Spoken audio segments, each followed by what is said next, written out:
خدير مرتو أنا سيدو بجرا خدير مرتو بليس خيتي قارون ديتو you said it وان جت جت سبرخت بليس خي دلقة رسينا أنا خدير مرتو مال جالت بيت أسرة يو أما ميجو تنا كل سجلي تهدف والله he's gonna respect you respect سيقول أنا سجالة تدرونه Ana amma sarara koon qabuuti yoo mana boru banaa jettan sa'a reediidhaan isinii bana waan akka rakkoon qabu bakka biraa koo jettan rakkoon qabu san wajjin isinii wajjin dhufa. Ani ka barbaadu wanni reefullee taa'ee jechaa jire galgala irraa liivii kana banee wanni nan taa'ee jechuu jiru. Jalqaba wal quba qabaadhaadhaan jechuu jira reefullee kanuma wanni nan irraa haasa'u jiru. Hagaan mannummaa kanaa wanni nan baneef lafa nagayaa kaataniituma qababsaa dhiisaati. Jalqaba wal quba qabaadhaa jechaa ture. Amma ani gabbahee arraan tana liivii seenee yoo nanas taa'ee kophaa kiyya iyyee qawween na biran jiraan yoo asiin Mansuur na biran jiraan yoo Abbaa Abdii na biran jiraan yoo Maarkos na biran jiraan yoo Obsaan na biran jiraan an kophaa kiyya maal ijja yookaan akkuma dhuunfaat deebisiiwu yoo nuti wal biran jiraan eenyuttiin iyya kanan jalqabuma kana gad taa'ee galgala Shimallis faadhaan uummata jimaa gadhiisaaf kanumarraa hin qaaqaa ture ilaa sa'a tanaa ayyaada bareedaa kaaste wanni an barbaadus kanuma. Namni keenya jalqaba wal dhagee wal jala yaa'ee waan godhuu qaburratti sagalee hawaasaa ta'uu barbaadu bakka takkaa lafaa ka'ee maallaqa walitti qabamee hospitaala wayii bira dhaabbachuu ta'u wal jala yaa'ee waa kanarratti hin dubbachaa ture galgala irraa illee kanuma yaadni kiyya galatoom yaada Hamza keenya takka Kanye West takka dhageessee Kanye West kajamu dhageenya. artistii hip hopii katabatu Kanye West inoo dhageessee jirti. Suuraayyuu argee beekuun noonu. Nibeta is a very genius. Artist in America kana keessatti one of the most difference keessaan godhu hawaasa adda yaadan. Khadir Martu jechuun is a genius. Waan tuqu beeka. He's just relevant ta'uu jira. He's just play relevant. Ummata tuttuqee ummata kana kaasu jira. Akka beeku kaasan. Yeroo takka takka waan ati nagarre inni arguu ni mala. Wanni inni arkemmoo ati arguu dhabuu ni mala. Siigaltee sometimes akkaataan yeroo sun itti ilaalte amma namni Khadir Martu maraata jira. Eenyu maraata kadubbatu moo kadubbachiisu. Gartee you have to understand sometimes internetiin kuni fayyaa maraataa gooteeti maraataa fayyaa goote obboleessa kiyya. So generation akkasii keessa jirra. Always wanni siidhaamu keessa Hamzaa keenya sirraan beeku. Wanni akka tokko siidhaamu tokko biyya fagoo biyya bal'oo keessa deemu jirtu. Wanni siidhaamu keessa hoggoyyuu daqiiqaa 5 duuba deebiiti. Analyze godhi waan dubbachuu deemtu osoo hin dubbatin dura. Analyze namni kun waan sadii qofa laale. Namni kun maaliif ja'a akkamit ja'a maalirraa jechuu danda'a. Jechuu danda'a. Sadeen kana fundamentally sadeen kana yoo agarte kijibaa fi dhugaa akka addaan baastee deemta. Ilmi namaa laali afaan waan hedduu dubbata.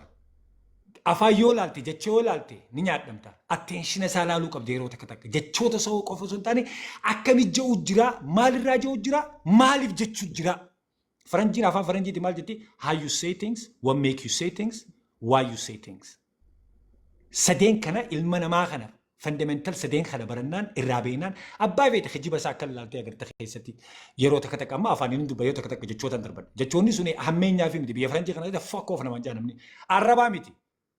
Amma namni biroo qabiyee jiru immoo arraba itti fakkaata. Nu biratti immoo arraba miti. Obbolee gwaddinyaa kiyya fakkaata waliin jennee deemna. Because jaalarraa jechi kun ni jijjiirama. Depends akkaataa yeroo kamit jettee akkamit jetteera. Bakka tamit jetteera. So jechi kuni bakka itti jetteetu murteessaa jechuudha akkaataa itti jette. Kanaafuu Khadir Martu is one of the most genius person. Kanaafuu wanni injeenii irra ilaalini ati dubbatte. It's okay. We learn as we go ilmi namaa barataa deema. Garuu micoota sagalee qofa naa ta'e. Si hubadde you did everything bro. Si hubadde ani ummata si jala deemee akkatti galtee arrabsite siin jiru kana irra ilaalin. Don't worry about them. Don't worry. You make your message ni dabare amma micoota na qofaaf sagalee nu ta'e obboleessa kiyya. All I want is sagalee ta'e waan dabarte sun tolchuudhaaf micoota naaf sagalee ta'e harargeen si barbaadde amma mana keetti deebi. Harargeen si barbaadde micoon tun si barbaadde. She have a children. Ilmaan qabdi. Obboleetii ta'eeti boru faamilii achirraa qabdaa ni miidhaman. Mana deebi. Mana keetii xaragiitii san booda we go back to the neighbors. Namu Oromoon cuftinu yoo mana fi xareede yoo ala walii gabbaane manni keenya xaragamaadha hundi keenya nagee qabna. Rakkooni manni keenya xuriidha. Mana obboleessa keenya xaraguu barbaanna obboleessi keenyas manni kee xuriidha siin joo jira kiyyamaa laaltaa miti. Rakkoo kanaatu uumaa dhufe malee there is nothing. Namni mana you clean your own house first. Mana fi xareenet yoo namu harargeen shawaanis wallaggen hundi jimmaanis arsiinis mana fi xareene. Mana eenyu xaraguu deemna namu mana fi xaragete jira sanbooda wanni deemu deemnu fiichara keenyaaf dura xareenaa jechuudha. That's it.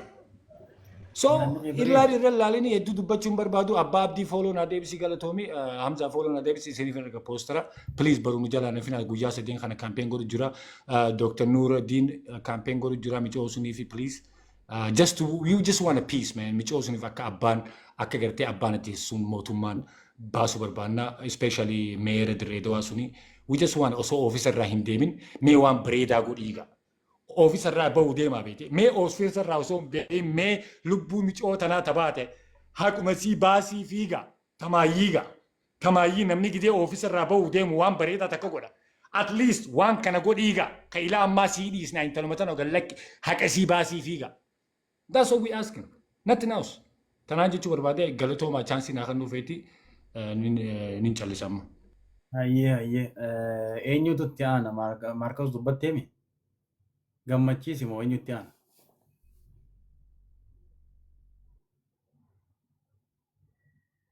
Hayyee Doktor dubbadhu Doktor Nuruddin. Assalamu alaikum akkam jirtan nagaa fayyaa. Alhamdulillah barakaatu. Wanni qawween jeessan tahee garuu sagalee tahaa ta'ee jee sagalee ni taana. Isii qofaa miti ilma namaa miidhame hunda haqaan malee haqa irratti beektaa abaluun jiru haqni bakka dabe haqa san dubbachuun nurratti dirqama. At the same time mucaan kun immoo mana sadaffaa arkuu kiyyaati. Waadaa nama akkanatti seenanii cal jechuun rabbiin nu gaafata. Yookaan waadaa seenuu dhiisu yookaan godhu. Yaa nama biraatiifuu humaa faayidaa Oromoodhaaf hin goone sababa inni faadhiisi. Inni bara miidhamaa ta'eeti dalagachaa jira. Kanarraa nama akkana fakkeenyaafuu gargaaruun nurratti barbaachisa. Garuu walitti kijibuun nu barbaachisu. Amma akka jetteessan fuudhiti. Namuu dalagaa isaa abbaa abdiinis atis yoo jette nama biraa wanni qaqqabatuuf hin jiru. Mucaan kun gargaaramuu qaba. Yes. Kun sadaffaadha. Namatti dheengaddas ruumii tokkoon arkeen namatti hin barreessaa namni naan deebisuu ja'a. Qalbii namaa cabsuun kunuu gaarii miti akka ilaalutti. Namni immoo zabana kana maaliif hin beeku dhiifama naa godhaati. Gargaarsuma godhuu kanaahu maaliin irraa harkadhaa hisaaba dhoowwachuu jira naf fakkaataaf hin jee maaliif miidhamaadhaa gargaaruudha. Akkas ilaalutti hin jira fuula laaluun kun wahuma yoo irraa harkatte malee tarabbii yookiin Oromummaa yookiin miidhama haqa irratti haa gargaaruu kajuun harkaa hin jiru. Because bakka biraa leenca hoggaa darbanii bakka faayidaa hin qabneen abbichumaafuma leencumaan gooneef hoggaa darbinuun harkaa bakka nama miidhame immoo maal irraa harkannaa namni hisaaba dhoowwachuu jalqabe jira. Maaksi kana yoon finne kun ajandaadhaaf ni ta'a.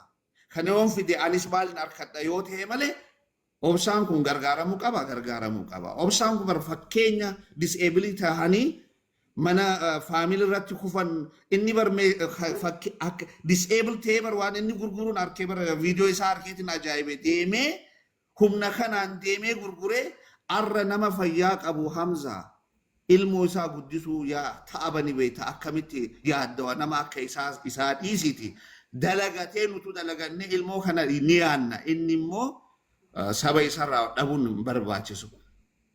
Waliigala immoo akka Oromootti yes mana keenyaafis ni xareena ka waliigala immoo hoggaa dhufne waliin baanee iyyina. Kana beekaa. Wanni qawwee dha'uu Laala akkuma reefu ati sigala obboleessa guyyaa Siafaan illee yaade